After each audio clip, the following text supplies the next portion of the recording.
Upgrade tayo sa DSLR natin do. Aral tayo ng photography. Try natin.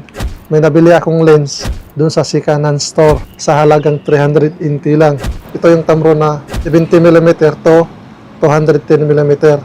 Halagang 300 lang to. Gas-gas siya dito, pero try natin kung maganda pa rin yung quality. Mura lang naman yung bili natin. Try lang natin. Aral tayo ng photography ulit kung sakaling maganda bang quality. Yo.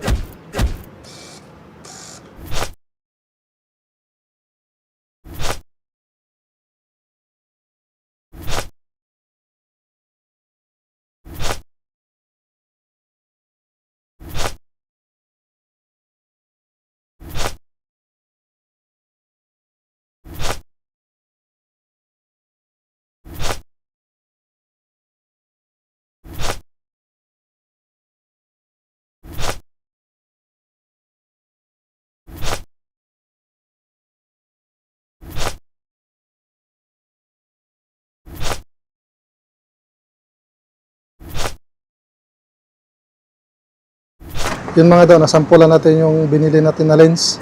70mm hanggang 210mm. Maganda, quality. Sulit na yung pagkabili natin. Magkano lang bili natin? $300 lang. Magkano lang sa piso yon? Nasa 500. Okay na rin yung pang practice lang. Hindi pa naman tayo professional.